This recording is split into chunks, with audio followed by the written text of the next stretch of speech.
ప్రభు అన్నాడట, వీటి యందు నాకు సంతోషం లేదు, వీటిని బట్టి నేను ఆనందించను అన్నాడట.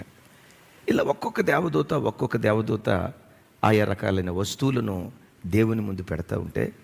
వాటిని చూసి దేవుడు నిర్లిప్తంగా వీటి యందు నేను ఆనందపడను అని అన్నాడట. ఈలోపు ఒక దేవదూత అరుణోదయ ప్రార్థనకు లేచిన బిడ్డల్లో కొంతమంది ఉదయకాలం లేచి కన్నీళ్ళు విడుస్తూ ప్రార్థన చేస్తూ ఉంటేనట, ఆ కన్నీళ్లను ఒక బుడ్డులో పట్టుకొని ఆ కన్నీటి బుడ్డుని దేవుని దగ్గరికి తీసుకుని వెళ్ళి దేవుని సముఖంలో పెడితే దేవుడు అన్నాడట, ఈ కన్నీటి చుక్కల యందు నేను ఆనందిస్తాను, వెండి బంగారాల యందు నేను ఆనందించను, ధనధాన్యాలను బట్టి నేను ఆనందించను. భూలోకంలో ఒక మనిషి నా సన్నిధిలో మోకరించి కన్నీళ్లు కారుస్తూ ప్రార్థన చేస్తూ ఉంటే ఆ కన్నీటి చుక్కలు ఈ సృష్టిలో ఉన్న ప్రతి వస్తువు కంటే, ప్రతి పదార్థం కంటే శ్రేష్టమైనది